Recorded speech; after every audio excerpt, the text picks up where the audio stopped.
From UFOs to psychic powers and government conspiracies, history is riddled with unexplained events. You can turn back now or learn the stuff they don't want you to know. A production of iHeartRadio.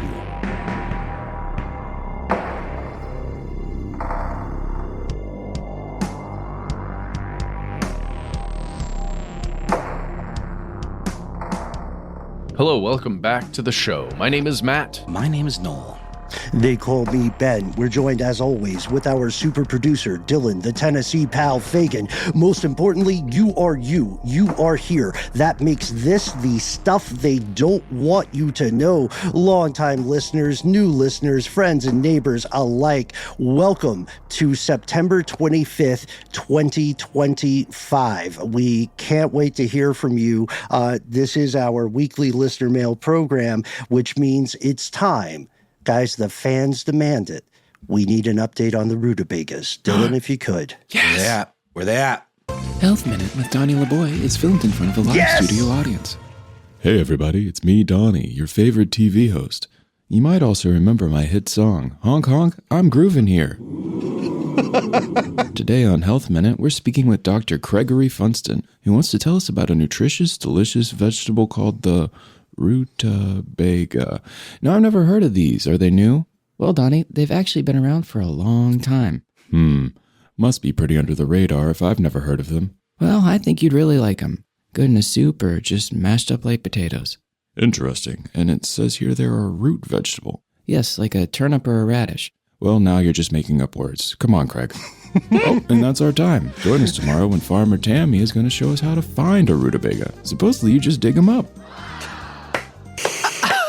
I can't. I refuse to. Better and better. I won't do it. Knowing that I'm in you love. spend the effort and the time to create something like that, Dylan, warms our hearts greatly. Amazing, phenomenal. A word I've been overusing often, but it is appropriate in this conversation. Dylan, can you tell us, please? I know the answer already, but could you share with the audience a little bit of the backstory of the legendary Donnie Lab Boy? Yeah, I believe that Donnie Lab Boy is a name that came from this show like 7 or 8 years ago. I remember you tweeting about it, that Donnie Lab Boy was a new character on the show, and I sent you a Photoshop of myself in a pink blazer. I was pointing at a watch and it said, "It's time for groovin'." And ever since then, I've been a big fan of the idea of Donnie and tried to work him in as often as I can. It means Donnie the boy in French. Fun fact, I sent you that text message of the Photoshop, but I accidentally sent it to my grandfather first with no context. I love it. I love it. We love to see it because we have had this long-running inside joke with each other. It makes it on the air sometimes where one of us will come across a turn of phrase and another one will say, "That's an amazing album name," or "That's an amazing band name." And guys, I've been keeping a list. Oh, man. Well, and shout out to actor Peter Lab Boy, who is apparently on Instagram, because I just found him as I was trying to find stuff on your Lab Boy. Donnie Lab Boy. And also shout out to friend of the show, Paul Decant, who I believe did a nice Photoshop in the same vein of Ben with his pantaloons rolled up standing in the sea. And it was the album cover for the hot new group, Soft Yes. Yeah. Oh, yeah. That was Paul getting us back. Paul had a birthday recently, guys. He's doing well. That was Paul's soft get back for our Photoshop prank war, where I had taken a photo of him and called it Soft Yes with the album Put Me Down. Nice. Right, because he would often say, "Put me down for a soft yes." Yes, yeah. Well, we have a big family here, and we have a lot of stuff to get to, folks. We have, in full disclosure, come from a very dark and troubling episode that we felt ethically required to report on. And so this is going to be our palate cleanser. We're going to pause for a word from our sponsors, and then we're going to have a ton of messages from you. And oh, dang it, I tried to set it up like we were not going to be dark, but now we're going immediately to a story about a cult. Perfect. That was me. That wasn't Dylan. I did that.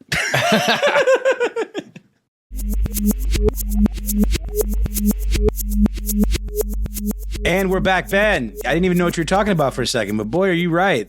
Cults come in all shapes and sizes and flavors and price points, handles, like whatever level you want to get in on. You get on the ground floor if you can. Boy, oh boy, do we have a fun one from a regular contributor to the show, Chef Ben here from Chicago. He says, have you ever encountered Cutco knives? Cutting around with Cutco, and or the extremely pushy salespeople who come to your house. I recently had a Cutco representative do a demo / give a sales pitch in my home. And since I've been listening to Was I in a Cult on your excellent recommendation, that's a podcast, by the way. And also we've done episodes on this very topic as well, but do check out the series. The whole experience seemed very sus to me. As a professional cook, chef, in fact, I have no use for this particular brand of knives. And I'll tell you why real quick, just to break out of the email. They are apparently quite trash. They are apparently stamped blades. They are made of lower grade steel, basically. And I've done some research into Cutco and watched some videos and never used one myself, but I'm a big knife fan. And apparently they claim that it's the same grade as like the kind of carbon surgical steel that's used for surgical instruments, but apparently that is not the case. They dull very easily. The handles are quite cheap, etc. So moving on. It's easy to claim stuff. I've claimed to be in my 40s. It's also true. And I continue to claim that because it's true. I have no use for this particular brand of knives, probably for the reason that I just laid out, especially since, Ben has his chefly bona fides. But a family friend asked us to humor her son. And let's put a little pin in this her son situation, who is only selling Cutco knives, so he has some money while in college. Everybody's been there. Well, and this in particular, in terms of the model that the Cutco brand has, is a big part of the grift. Okay, it's an easy way in to making a little pocket cash, and they really love targeting young people who are hard up for funds. Sure, fine, he says. Come to find out, he's been selling these things for like 7 years. Which made me wonder if the do us a solid request was part of the sales pitch. Spoilers, I didn't buy anything, and the whole evening made me more and more uncomfortable as I watched the manipulative sales tactics play out. So you guys tell me. First, there was the love bombing. Okay, big old cult leader tactic. What a beautiful kitchen, he says. You must make such wonderful dinners here. You're so lucky to have a chef living in this house. Then came the shaming. The sales fellow looked through my extensive collection of knives, which no doubt are quality knives, Chef Ben, then honed in on the only one to have a wooden handle. You know better than this, he said, mocking that knife, which was a gift from 20 years ago. He used that knife only as what he compared the other knives to. After it became clear that we were not interested in purchasing anything, he switched tactics. You'd be, as a chef, a really good salesman for these knives.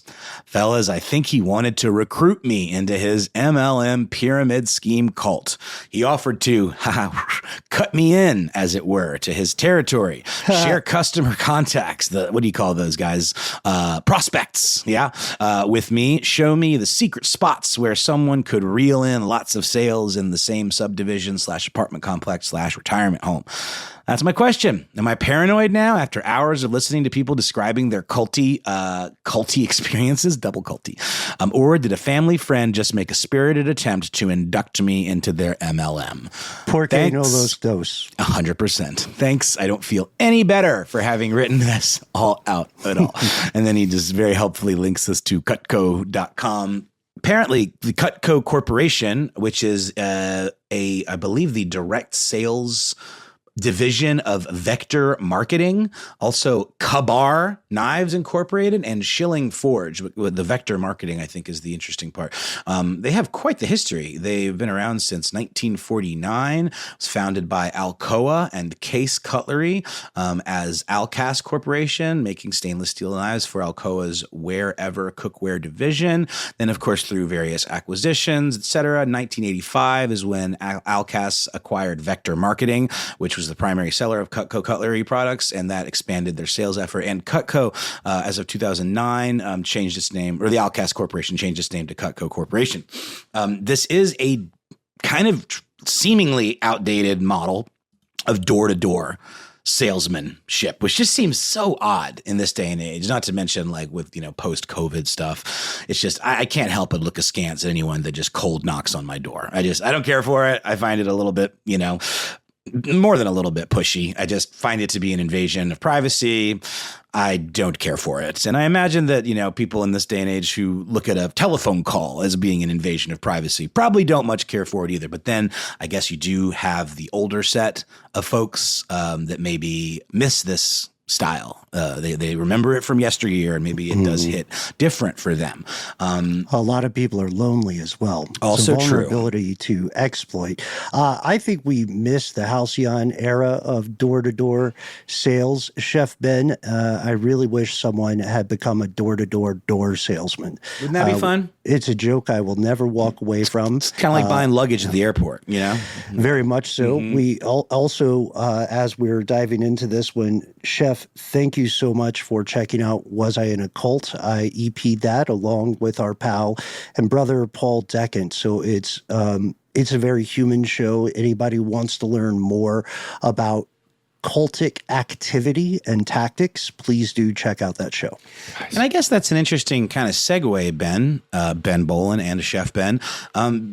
Much like the episode that we just did that Ben was mentioning that was such a bummer on the idea of snuff films, there is some criteria surrounding what is a cult, and it can be a little murky sometimes. And, while an MLM may have cult-like traits or tendencies, I don't know that I would necessarily put it in the same category as, something that's much more ideology oriented. I think it can have some of the same structural qualities, but it doesn't necessarily, to me, feel exactly the same. It just feels like maybe preying on similar, what's the word I'm looking for? Ignorances, perhaps. They're selling a bill of goods in the same way that a cult is often selling a bill of goods.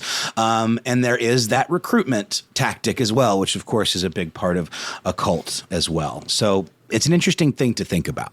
Yeah, one thing that really blew my mind, guys, and Chef Ben and all of us together here tonight, was learning from the Was I in a Cult host that a fitness group could still obey cult tactics. And years ago, we made a deep dive video on cult tactics. And just like fascism, the idea of a cult needs to be defined not by its own identification or self-identification, but by the methods it employs toward its followers. So to your question there, Noel, I could see a Venn diagram, not all MLMs being cults, but some very much deploying those tactics of a cult of personality, right? A fearless, unquestionable leader. Yes. Motivation wherein there's a Kobayashi Maru unsolvable problem set up that happens in Scientology, that happens in a lot of, sketchy skirt religions.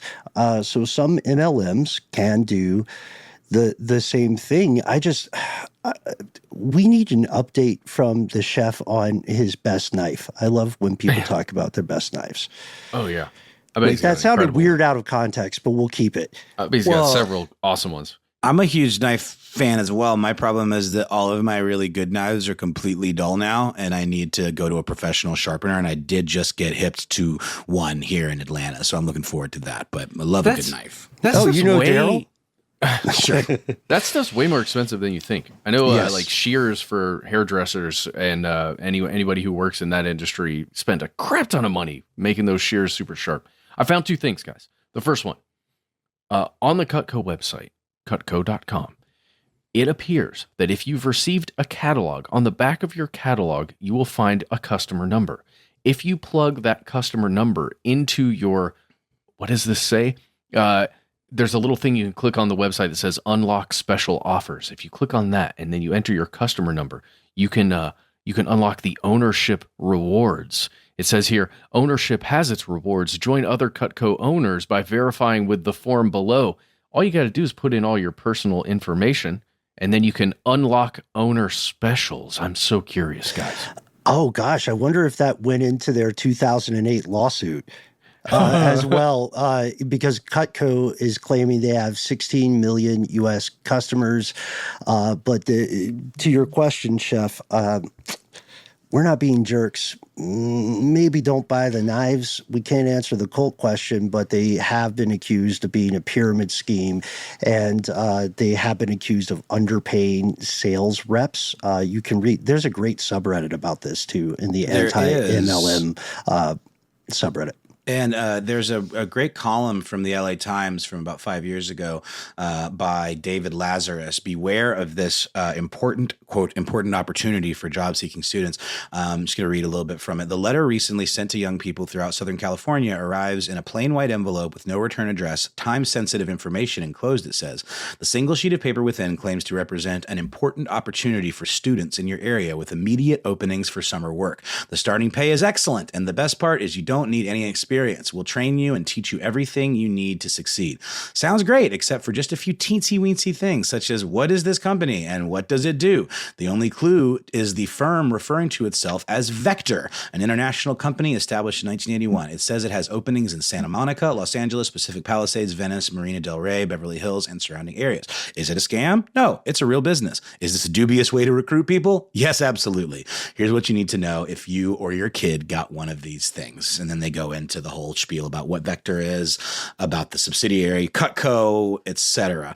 So do check this out. And this actually is from around the pandemic, and it sort of talks about it in that context as well, which I think is interesting. So do look up that piece if you want to dig in a little deeper.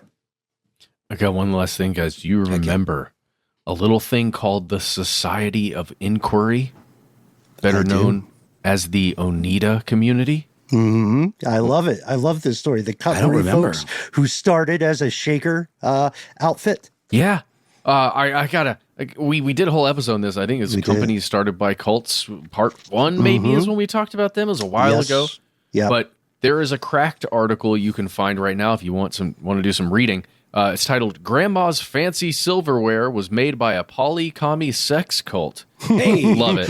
Where can I get? Sign me up. I want some poly-commie sex cult cutlery. Who wrote that one, Matt? That's Cedric Votes, Voets. Right. Votes. Yeah. And can I just add real quick, Ben? You referenced this, but this is from the Los Angeles Times piece as well. In 2011, Vector agreed to pay $13 million to settle a lawsuit alleging it failed to pay its salespeople minimum wages. 5 years later, the company paid $6.75 million to settle a class action suit alleging it failed to adequately compensate salespeople in Southern California and a handful of other states. A spokesperson for the organization said, "In the world of business, lawsuits happen. We settled not as an admission of guilt, but to better invest our time and energy into the hardworking managers and reps that we serve on a daily basis." That's so cool. Being a corporation, guys, even pre-Citizens United, just being able to go nolo contendere for 100%. Literally everything. Yep. So, Chef, what we're saying without being hyperbolic is that anyone and everyone who ever tries to sell you any form of cutlery is part of a cult. Just go to H-Mart, man. I love H-Mart. I also love cults. So and I love Costco. And there are arguments and discussions about whether or not Costco is cultish. Our podcast a cult? Is this a cult? Anything can be a cult if you look at it the right way. And but the thing is, we talk about this a lot. The term cult is often thrown around in a negative connotation. Sure. And that's sort of the nature of the way the word is used. So many religions could be looked at as cults, especially in their early days, right? Well, again, check out our video, which I think really actually aged well and hopefully helped some people. And it's entirely about the tactics deployed by cults. Please find it, youtube.com/conspiracy stuff. It might take some digging, but we walk through it. And it is not as controversial as our episode, the step-by-step guide on how to get away with murder. Guys, I've got a pitch for some entrepreneur out there. Somebody, somewhere, please do this. There's a man named John Humphrey Noyes, Noyes. He's the guy that started the Oneida thing in the Putney community and the Wallingford community. According to Wikipedia here, he coined the term complex marriage. Here's the pitch. start a new company called Noives.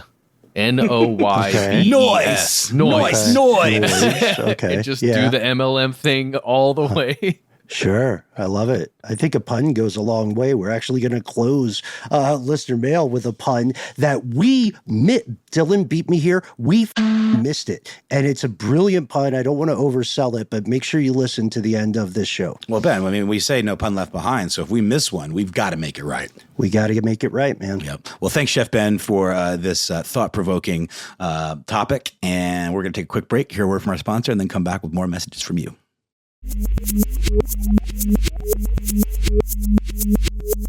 And we've returned, and we're jumping to the phone lines to hear from Sydney.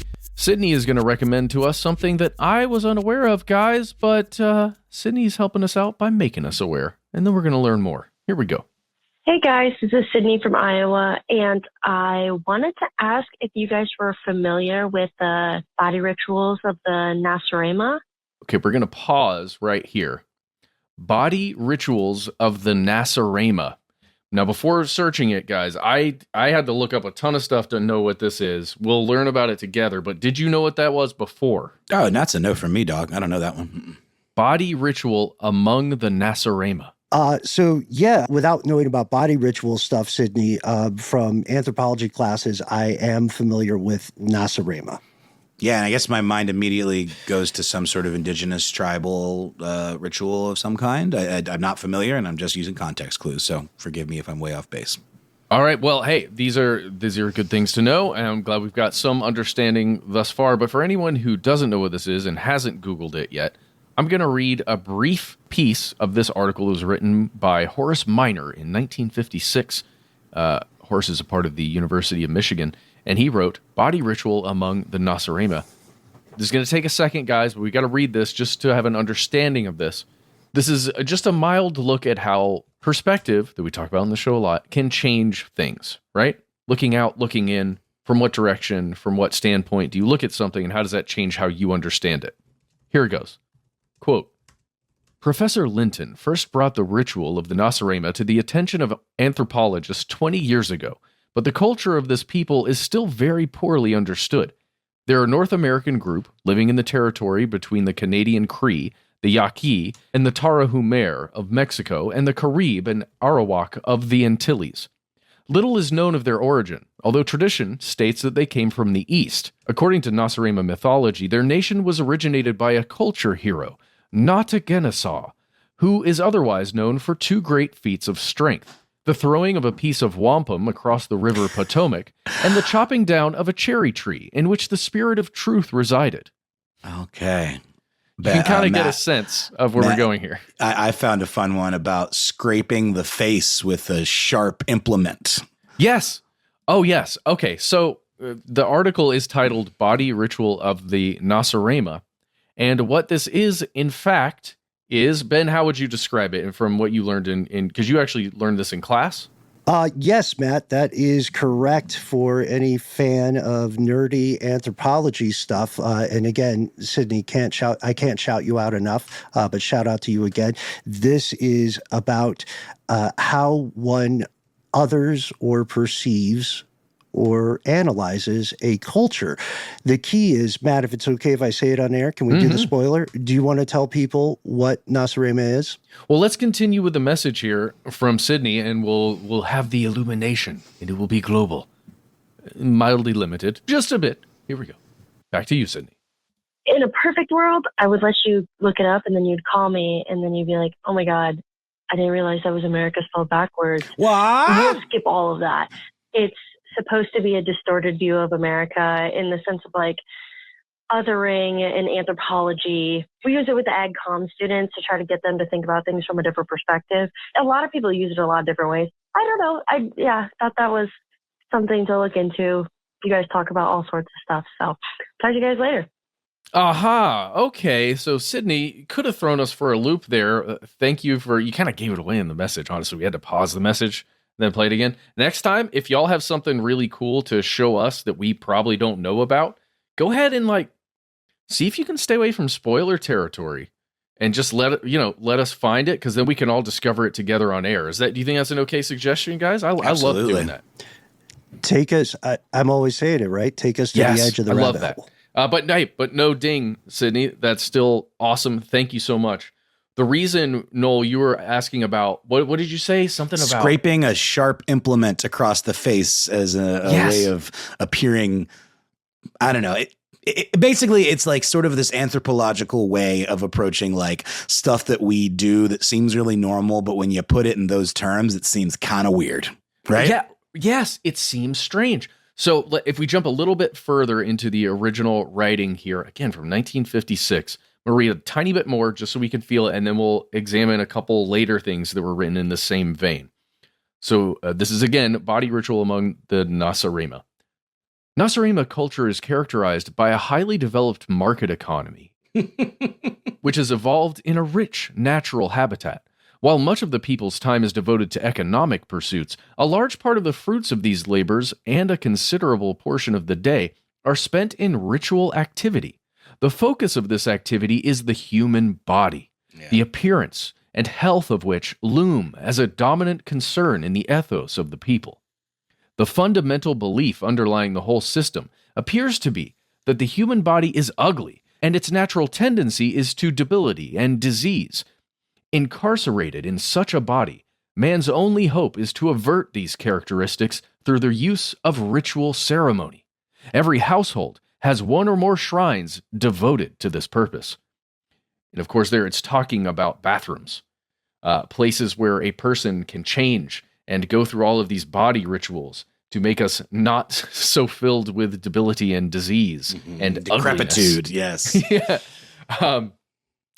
Really fascinating. Just again, I'm trying to think of the right word, guys. Just an exploration in all these things that Sydney described there, and probably extremely fruitful for someone studying anthropology, right? Especially a younger student coming through and perhaps having an interest in maybe indigenous cultures and ancient cultures and things like that. They're written about like this, right? Like, oh, look at these curious groups of people who did these curious things. And then just to have a mirror held up literally in the bathroom to us all shaving and I guess putting on concealer.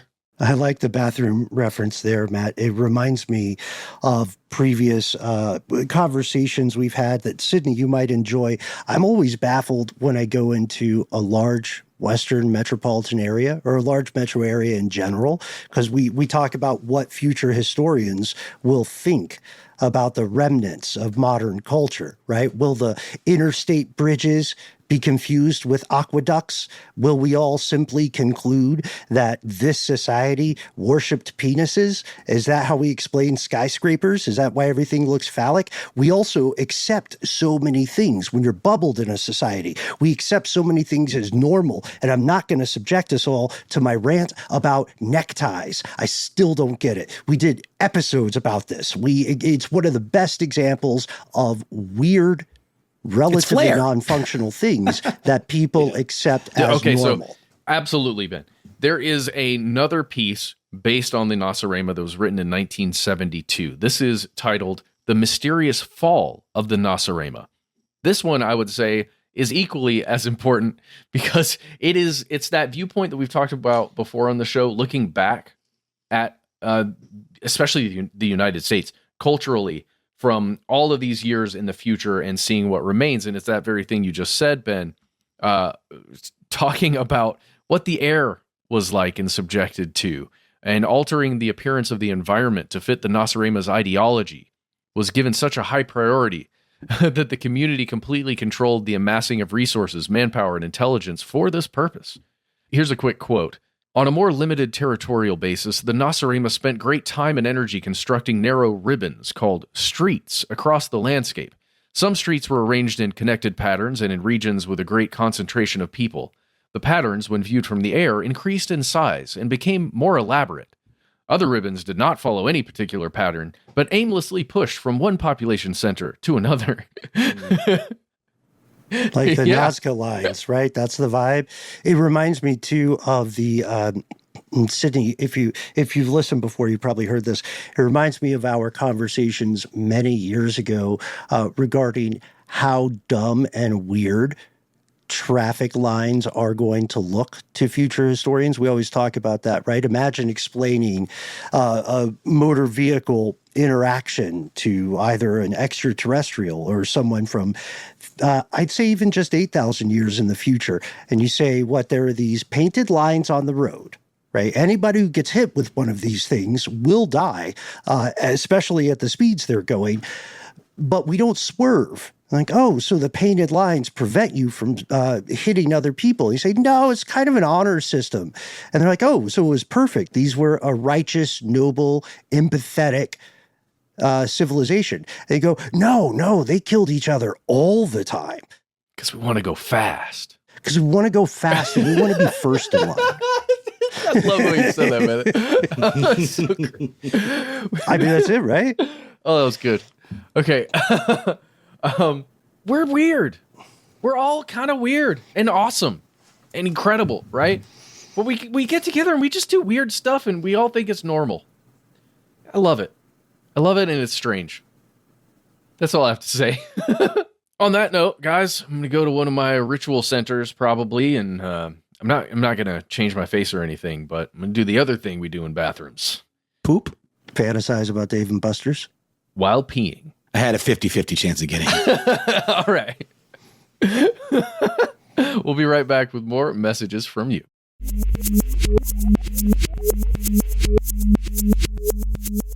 And we have returned. We're going to go to Killdeer Fake-out, who hipped us to something that, well, I'll see if we're all aware of this beforehand, but this was news to me.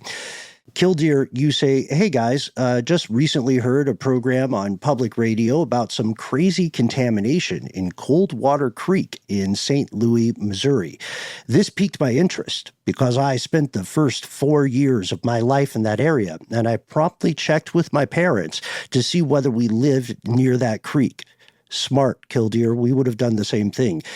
Looks like I'm clear, that's fantastic news, but it still gives me the willies to think about it. Apparently, says Killdeer, the government was refining uranium in St. Louis, uranium later used in the first atomic bomb. However, the government did not warn the local public of the effects of living near this radioactive waste. The waste contaminated a local stream, and the public was kept in the dark about it for almost 40 years. 40 years being next to uranium enrichment and refinement. Killdeer says, I don't remember all the details clearly from the radio program, but it sounds like even in the 1990s, not to date myself, but 1990s, we checked, the area was heavily contaminated and people were only just finding out. Let's pause here before we go back to Killdeer. Did you fellas hear about this? Not this one, no. Unaware.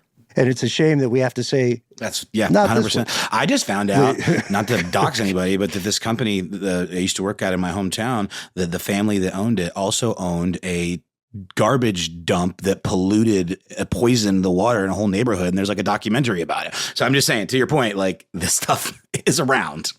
I am Jack's continual lack of surprise, unfortunately.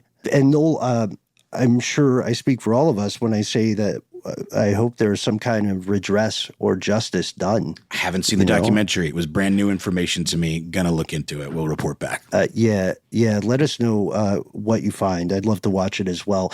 Back to Killdeer. Killdeer, you continue. You say, I thought this was up your alley with it being a contamination site combined with a government secret. It looks like cleanup is ongoing and will continue for at least another decade. And then here, Killdeer recommends a book. We're going to shout it out because we love reading a primary source. It's called Nuked: Echoes of the Hiroshima Bomb in St. Louis by Linda C. Maurice, spelled M-O-R-I-C-E. So pardon any mispronunciation there. You're welcome to read this email on air. I'd love for you to go into more detail on this topic. Killdeer Fake-out. Well, guess what, Killdeer? We're going into a little bit more of this as it may be an episode. You are absolutely correct. The radio program is true. I don't know the full timeline yet. I don't think we do, but we can tell you that nuclear waste, yes, was stored outside of St. Louis, and as early as 1949, boffins and environmentalists and concerned citizens were saying, hey, should we have all this nuclear waste by the creek? Yeah, the creek. You guys remember the down creek? the creek with the crawdads. I don't know. Should we I don't know, maybe put up a sign or something that says, don't go in the creek if you don't like nuclear waste? Stay out of the or, marsh. Why don't we walk down there and just take a look around, see if anything's amiss, and if it's Dip some toes. Count the eyes on the fish. You know what I mean? See if we got Simpsons with it. This comes to us. We want to recommend Missouri Independent, excellent journalism by Allison Kite, who pointed out in January of last year that the contaminated creek is still contaminated, but will finally have warning signs about 75 years after the fact. So we got the signs, guys. It's the little wins. It's the baby steps. So they are, in 2004, the U.S. Army Corps of Engineers said in a public statement, we're working with the EPA. We're going to add signs along the creek to help us monitor areas that may pose a risk if disturbed. In this sense, in this statement, I think we see a little bit of purposely vague language. What does disturbed mean exactly? Does that mean you dig up stuff, you dig too deep, or like rutabagas? Right. Or does it mean that you just walk over there? Does that count as disturbing?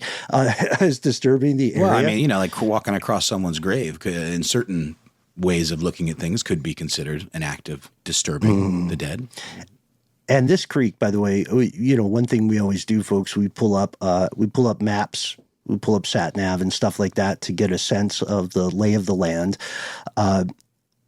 This creek goes through a lot of very busy public places. It only has parks, schools, suburbs. It only has 2 stars, guys. No, are there any bad Yelp reviews? 1.9, excuse me, on Google Maps. Out of 5. Okay, well that's not as bad as out of 10. I'm working on being more positive. True. It's still not great, but yeah, I'm with you. I'm with you on that, Ben. Doing our level doing best. our best. Yeah, this is a genuine conspiracy because Uncle Sam, for more than half a century, resisted public concern. Right, kept telling people there was nothing to worry about, but the call was coming from inside the house. This area is very clearly contaminated. The cleanup that is hopefully occurring is coming about from a 2019 conclusion from the Agency for Toxic Substances and Disease Registry, another government agency that I think none of us knew existed. Nope. So surprising. It's I feel like we're running into this more and more often when you learn there's an official statement from a thing that we didn't know existed. Like how many government agencies are out there with those very specific interests? I'm looking at the maps, Ben, as you're saying here, just kind of tracing Coldwater Creek through behind all of these neighborhoods, like you're saying, and then trying to find, well, where is the source? And I'm finding a couple of things that might be it, but I haven't looked it up yet. So I think we just need to dig deeper here. Yeah, and we don't want to spoil it too much, just like we asked everybody here not to spoil a good story too much when you reach out to us. So we know some of these answers, but we very much feel this is going to be an episode. And guys, peek behind the curtain, how the sausage gets made. We do know the official historian of Oak Ridge, so probably going to reach out to him as well. Love to hear what he has to say. It was weird meeting him. Such a nice guy, phenomenal storyteller. He was helping me hunt down the missing head of a statue in Knoxville. Was it Jebediah Springfield? Close, yeah. It was Sevier. Okay. Yeah. Cool. Who's kind of the Jedediah Springfield of Knoxville, Tennessee. Wasn't that a plot in a Simpsons episode? Didn't Yes. Simpsons did it? There was a body part removed from the statue. Yes. I want to say it might have been inspired by your story, which I'm looking forward to hearing more about. Oh, geez. Yeah. Help us find the missing statue head of Sevier. So what we can tell you right now, Killdeer, is that Coldwater Creek is very much contaminated in 2002, this is a very recent aspect of it, investigators found radioactive material at a local elementary school, the Jana Elementary School, Jana. And they found not just one instance of contamination or radioactive substance, they found a mixtape including lead-210, radium, polonium, and rogues gallery of other less, headline grabby but equally dangerous stuff. Equally fire bars. It sounds like a volume of Now That's Contamination. Volume. Now that's what I call contamination. Now that's Kids what I Bop call, edition. Now that's what I call rutabaga. Radio. Do you know, Vega. Dylan? You got to do Yes, that now. that You got to is do it.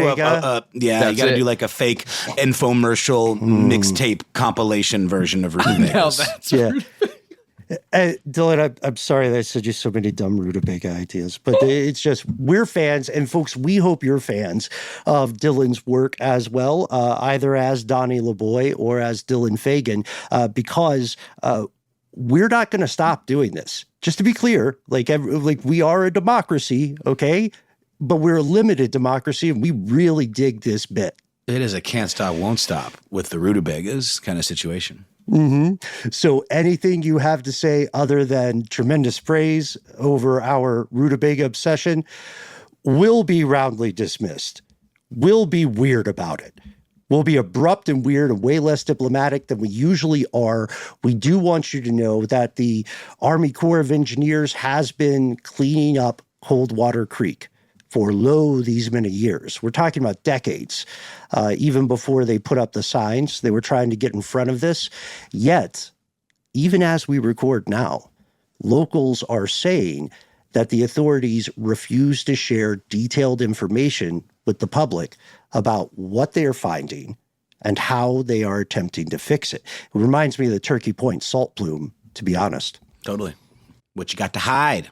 Do we want to talk just a recap for anybody who hasn't heard that episode? The Turkey Point salt plume, a salinity issue in the groundwater, I believe, caused by an oddly structured nuclear site that was sort of like cooled in an unusual way. I believe we commented on how it was like this didn't seem like it was the best idea. It was, yeah, very much so. That's a great description, though, because Turkey Point attempted to use existing water to create a complex system of canals to cool their nuclear activity. And they did it because they had some missteps and miscalculations in the original construction of the nuclear part of the facility. And they kept trying to Band-Aid it. And it's a huge issue. And it's one that outside of that part of Florida, a lot of people haven't heard about. And this Coldwater Creek debacle seems quite similar. For sure.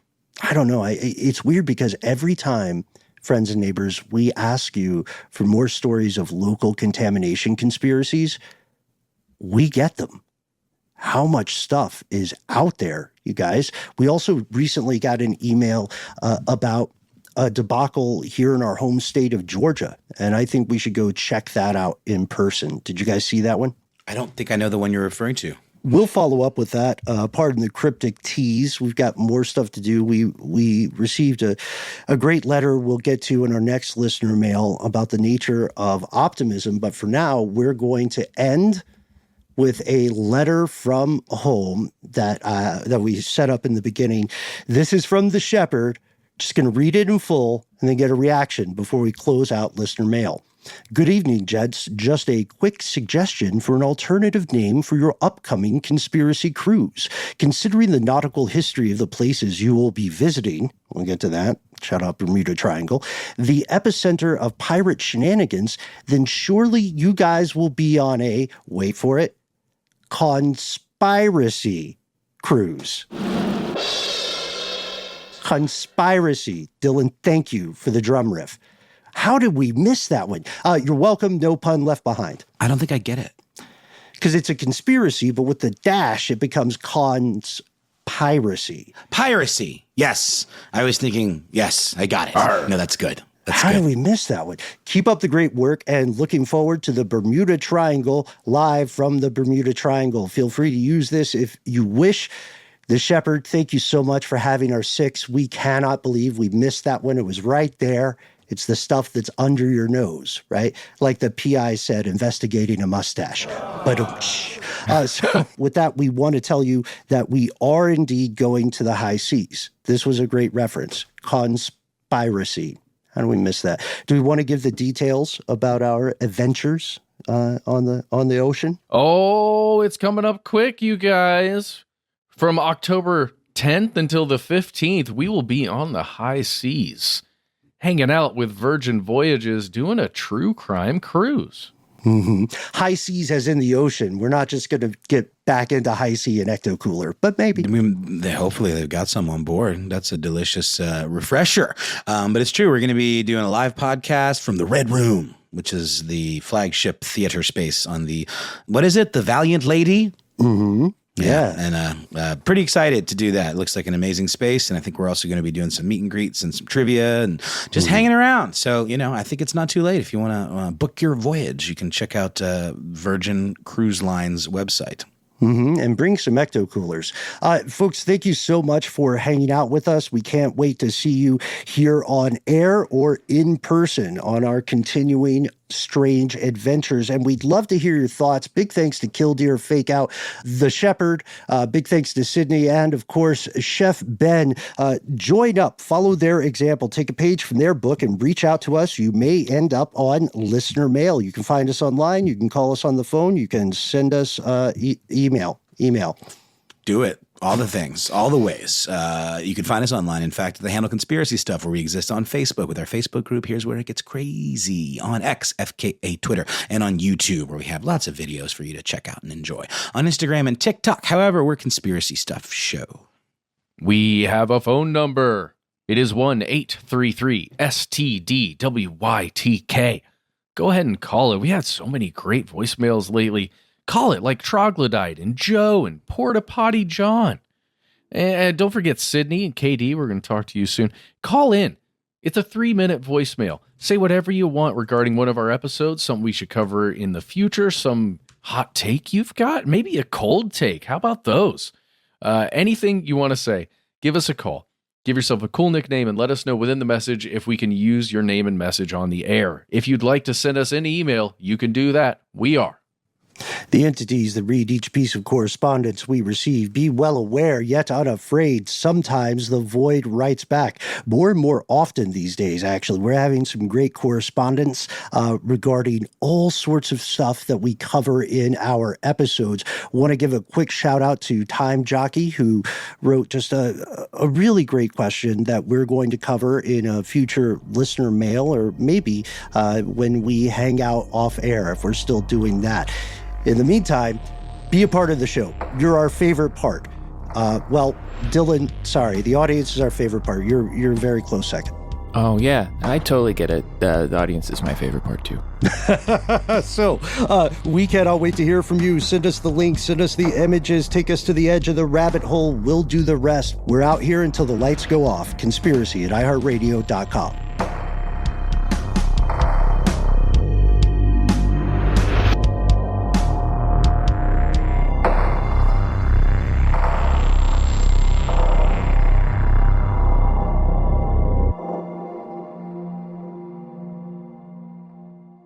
Stuff They Don't Want You to Know is a production of iHeartRadio. For more podcasts from iHeartRadio, visit the iHeartRadio app, Apple Podcasts, or wherever you listen to your favorite shows.